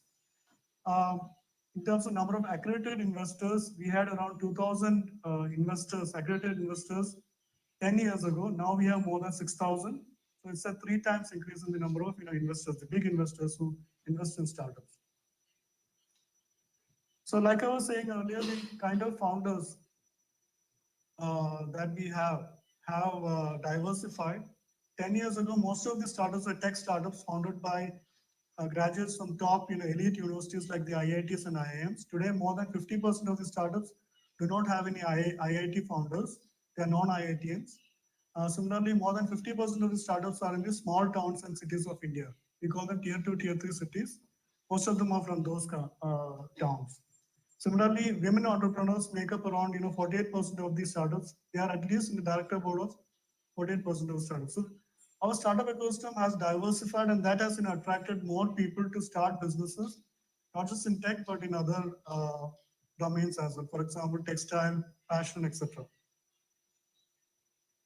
So beyond the normal, practice of improving regulations, easing regulations, policy support and all, the government of India has, worked directly to set up, Digital India Stack, has led the growth of Digital India. This is the core fundamental stack of technologies that connect the various segments of the market, the various segments of the society, as well as include the data, so that startups and small businesses can build their products and services on top of these platforms at a very low cost and reach out to customers. Some examples include UPI, very famous. It's the online payment system that has grown beyond India now in Dubai, Singapore, etc. Then in agriculture, we have the ENAM and Kisan Suvidha. In healthcare, we have the CoWIN system. This was used extensively during the COVID pandemic. Then we have Arogya Setu. For B2B commerce and B2C commerce, we have the GEM system as well as ONDC. ONDC is very good in terms of, let's say you want to start a food delivery startup. You can easily build your startup on top of ONDC without having to work towards building all the logistics and all those things. So that's how the ease of starting up businesses has increased through this Digital India Stack. Startup India is the biggest initiative of the government in terms of supporting startups, the entrepreneurship in India. So we want to make the country a country of job creators rather than just job seekers. It stands on 3 key pillars of support for startups: simplification and handholding of regulations and compliances, funding and incentives on the financial side, which includes tax exemptions, seed funds, fund of funds, and then the growth of the overall ecosystem in terms of the incubation system, in the incubators, the innovation labs, then the mentorship network and all that. These are the 7 key initiatives that Startup India describes. One is Bhaskar, which is a new online collaboration tool that brings together all the resources, information, data, and as well as the stakeholders in the ecosystem so that they can connect with each other and work together. We have the state startup ranking, which encourages the state governments. We have 28 states and 8 union territories in our country. This encourages the state governments to be more startup oriented, more startup friendly. We have the startup awards, which recognizes impactful startups, extraordinary startups basically. Then the seed fund scheme. This is very helpful for early stage startups. So early stage startups, if they have an idea, they can develop their proof of concept or prototype or trial their products, and for this, the government provides, the Startup India provides support, financial support to these startups. Startup India has worked closely with the Shanghai Cooperation Organization in their startup initiatives. Startup India has also worked on Investor Connect. So Investor Connect is a portal that allows investors and startups to connect with each other to support funding. So like I said, we have 28 states and 8 union territories. Of these, the top 5 states in terms of startup growth have been Maharashtra, Karnataka, Delhi, Uttar Pradesh, and Gujarat. To emphasize the speed at which our startup ecosystem is growing, we are adding 80 startups every single day. On an average, we are adding 80 startups are registering themselves as startups with DPIIT on a daily basis. So that's the kind of growth that we are seeing in the startup ecosystem in India. Now I'll switch to telling you a little bit about our Center of Excellence for Innovation and Entrepreneurship Startups under CII. We are based in Hyderabad. We are bridging the gap between corporates and the dynamic startup ecosystem in India. So basically, I have also worked with a startup, and finding market, finding customers is a very difficult task for startups more than normal companies. And this is a initiative through which startups and companies can work together. We also want to foster innovation and entrepreneurship, not just in the startup ecosystem, but also among corporations and the government as well. So we work closely with all the stakeholders in the startup ecosystem to deliver this. So these are some of the key initiatives that we impart. For example, the capacity building program. We have market access programs. We have policy advocacy. In terms of policy advocacy, we have made 88 policy advocacies to more than 88 policy advocacies to the Ministry of Finance and DPIIT to ease the compliances and make ease of doing business stronger for startups. So startups can have a easier life, conducting their business. I'll be going through some of the details soon. So I want to talk about the Icon Ninja program, which is where we work with the Japanese entities. So Icon Ninja is a program run by Japan International Cooperation Agency, JICA, where Japanese corporations are connected with innovative companies and startups across the world. We have been running the India program with JICA as well as Deloitte Tohmatsu. This allows the Indian entrepreneurs to engage with Japanese corporations, and it opens doors to innovation and enables them to scale globally. So our startup ecosystem, our startups are able to understand the needs of Japanese corporation and Japanese businesses and develop themselves not just with the participating corporations, but the overall ecosystem as well. Currently, we have 3 participating corporations, Denso, which was mentioned earlier as well, Denso, Murata, and NEC. They have shared their problem statements with us, and we have then scouted for startups that can solve those problem statements. We received more than 224 applications from across the country, and of them 8 startups were selected. I'm sharing a picture of our country where the applications that we have received across the country. You can see that we have received startup applications from across. That is the kind of startup ecosystem that we have in India. And of these, 8 were selected, and they have been provided guidance and mentorship so that they can solve the problem statements and be ready for the demo day with the corporation. Other than that, we also have startup bridge programs with other countries like the UAE, Saudi Arabia, United Kingdom, Australia, and the US, where we take startup delegations like 20-25 startups to each country so that they can explore the market opportunities there, the financing opportunities there, the venture capital opportunities there, and they also interact with the government officials so that they can understand how they can expand their business into those countries. Similarly, capacity building program is something that we work with the stakeholders in the startup ecosystem. We work with C-suite executives, startups themselves, government officials, academy, and family offices. What we are doing is trying to increase the capabilities of these stakeholders so that they can help grow the startup ecosystem. One example is family offices. These are rich, families that can invest in various domains. We try to encourage them to invest in startups. We provide them training and understanding of the startup ecosystem so that they can, so startups can gain from their investments and their connects as well. Similarly, we hold masterclass for C-suite executives so that they can generate, capabilities around corporate venture capital, for example. So these are some of the masterclass or training programs that we have conducted for the past year. So we also have market access programs. What we mean by market access is connecting startups with corporates, so startups can have access to market opportunities and corporates can have access to innovative products and services. We have 2 market access programs. One is Corporate Accelerator Program, and the other one is Corporate Innovation Program. The Accelerator Program is a very focused program where we work with esteemed partners in various sectors like automotive, healthcare, life sciences. They share their problems with us, we work with startups, growth stage startups that have products and services that can immediately solve these problems. So we have had problem statements covering many domains, many sectors like energy, agri-tech, clean tech, deep technology, deep tech, and electric mobility. The corporate innovation program is similar to the accelerator program, but it is more open-ended. It works with our corporate partners to enhance their innovation capabilities, innovation practices, and we bring in early stage startups so that they can co-develop solutions. So they are not actually bringing develop solutions, but both corporate and startups will work together to co-develop solutions, co-create products that can then they take to solve the problems of the corporate and take to market.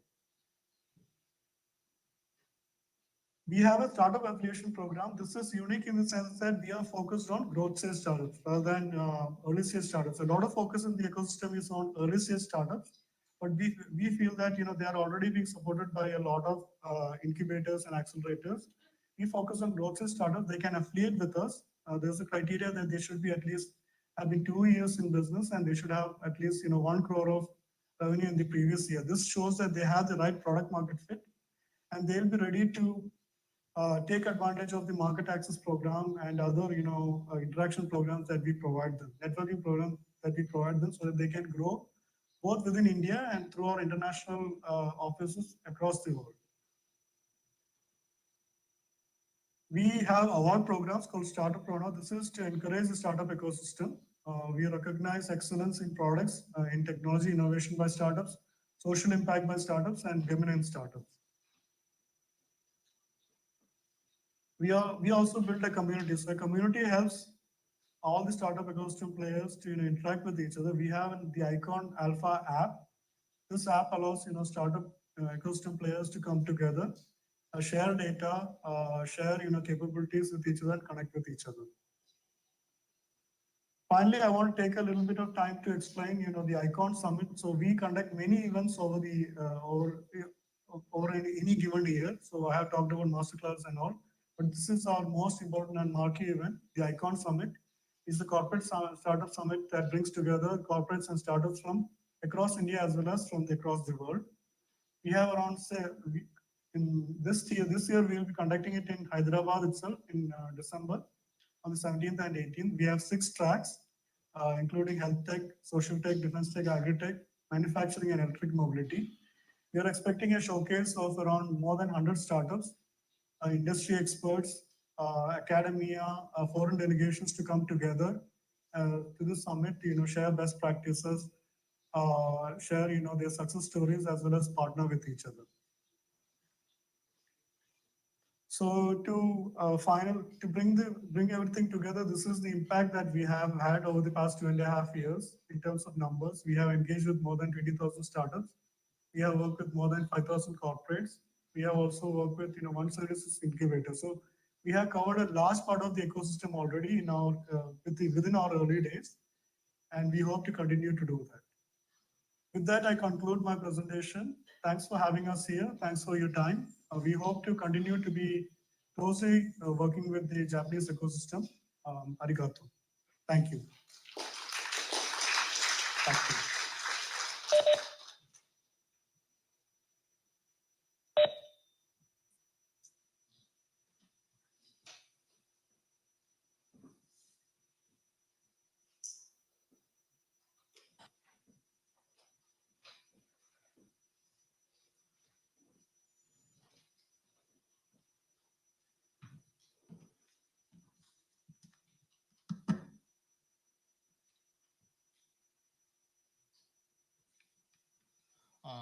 Now I'd like to request Ms. Kalpana Jaswal from Federation. Yeah, Himanshi, can you please present the slides? Yes, Ms. Kalpana Jaswal is from Federation of Indian Chamber of Commerce and Industry, and she'll be delivering her presentation now. Saigo ni Indo Shoko Kaigisho Renme no Daihyo Kalpana Jaswal Samayori. This outset, let me. Gokoe no itadakimasu. Yeah, thank you so much.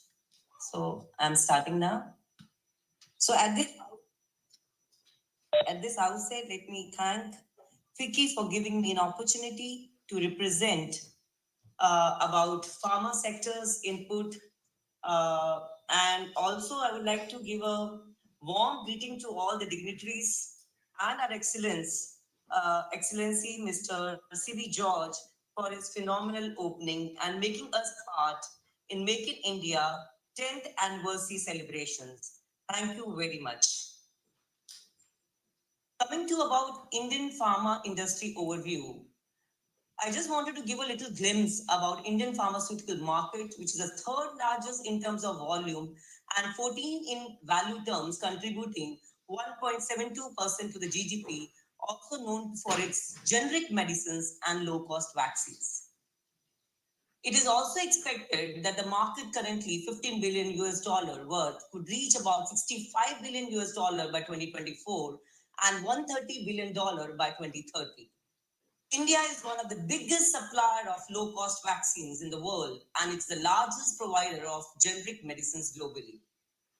India's enhanced strength for vaccine production at scale and capability of developing indigenous vaccine for COVID-19 has gained immense prominence. Through initiatives like Vaccine Mitra, Vaccine Friendship, and contribution to COVAX, India exported about 2.3% of the global COVID-19 vaccine doses. With over 2.2 billion doses administered in a vast vaccination campaign, India displayed its commitment to globally solidarity through the Vaccine Mitra initiative, sharing over 301 million doses with 99 countries and 2 United Nations entities. I also thought that being from Sun Pharmaceutical and working as an AVP corporate relation, I didn't want to take away the opportunity to talk about Sun and our Japan and how our association looks alike. I just wanted to give a little glimpse about Japan, a third largest pharma market globally, $65 billion market. Sun has its presence about $120 million revenue in Japan. We have about 200 team members across Japan. We have a manufacturing site too in Saitama Prefecture, and we manufacture generic long listed products and specialty products. In India, we are #1 pharmaceutical branded generic company, and in globally, we are present in about 100 countries worldwide. Now coming to giving you a little glimpse about major export destination of Japan. In 2023, India ranked as the 11th largest export destination for Japan, receiving 15.95 billion worth of goods, which constituted 2.2% of the Japan's export.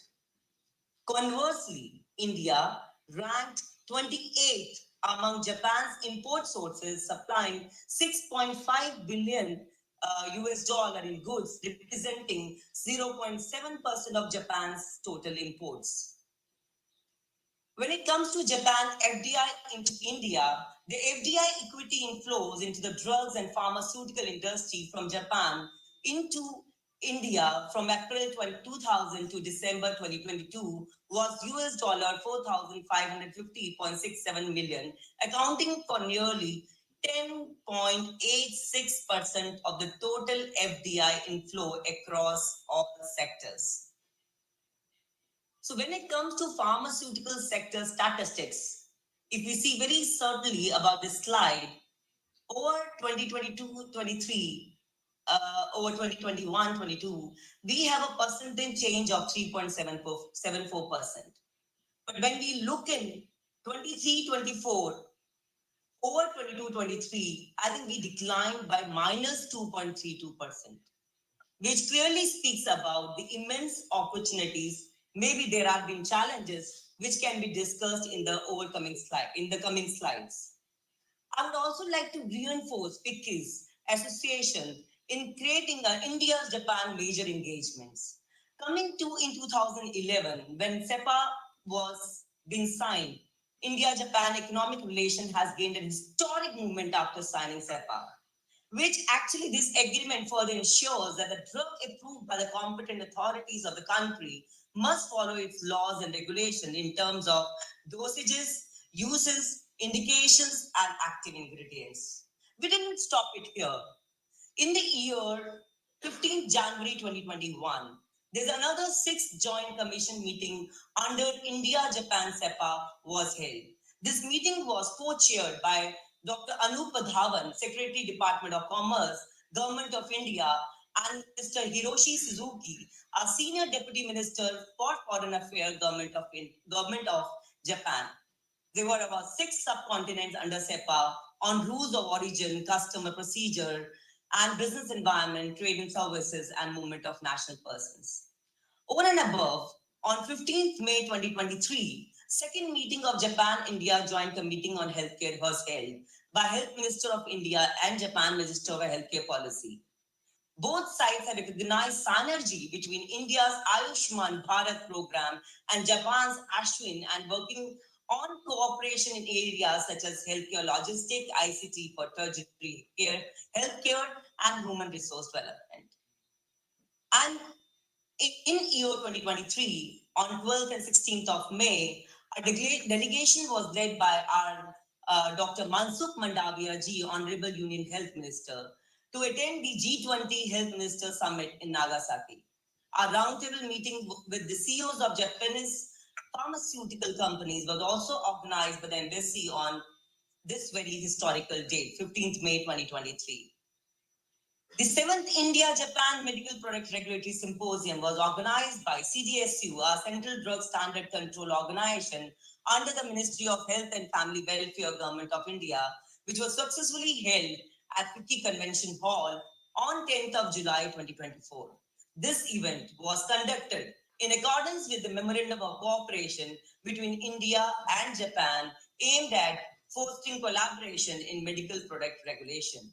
The symposia brought together approximately 200 delegates from the Ministry of Health and Family Welfare India and Ministry of Health, Law and Family Welfare Japan, regulatory authorities from CDSU, India and PDMA Japan, along with industry representatives from the pharmaceutical sector, medical device sector, and the biological biosimilar, actively participated in the constructive discussions. So this was, I just thought it's an excellent, place where we can really showcase that, we are very much welcoming the India-Japan major segments and engagements, and we're just not stopping it here. We are moving year on year in terms of collaborating with India and with Japan. I think we discussed about a decline, of 2.32%. I really like to take some time with respect to certain major challenges the India and Japan, which can overcome through our probable suggestions in the coming slides. So India rose in global pharma, self-resilience and reliance when it comes to, despite the COVID-19 pandemic and lockdown, India continued exporting critical life-saving drug globally. Our vision for self-reliance didn't stop. India aims to become self-reliant as a global pharmaceutical hub by 2047.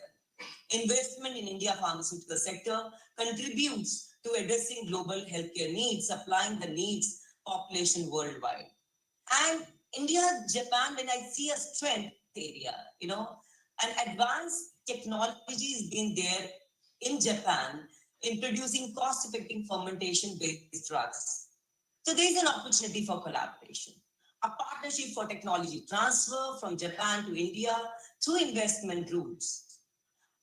There is a competitive advantage which can be seen by reducing production costs, and India can compete more effectively in the global pharma market. Slide, the challenge for Japanese pharma companies in India. We could see when we were talking industry, there had been a bad mutual recognition between Japan and India, similar to MRA between EU countries and Japan, which will have an huge impact on cost. Current requirement mandate that all releasing testing of Indian pharmaceutical manufacturing drugs be conducted in Japan, adding to the production cost. So our probable suggestions. So if we can have an implementation, and MRA could allow Japanese authorities to refer to the Indian testing data, reducing the need for duplicate testing, accepting the good manufacturing practice GMP certificate from the regulatory authorities under MRA could simplify compliance. India being the third pharmaceutical industry in the world by volume and the largest in the generic drug production is too lucrative for pharmaceutical investment. And the major target for Japanese investors in India is to manufacture generic drugs and capture the Indian market along with the possible access to the foreign market as well. So I just thought to make a very, very crisp and concise presentation to ensure that I end on time. Thank you again very much, Vicky, and the entire delegates here presenting, giving us an opportunity to showcase our excellent strength between India and Japan, our investment, our engagement, our proper solutions and suggestions to overcome the barriers. Thank you very much.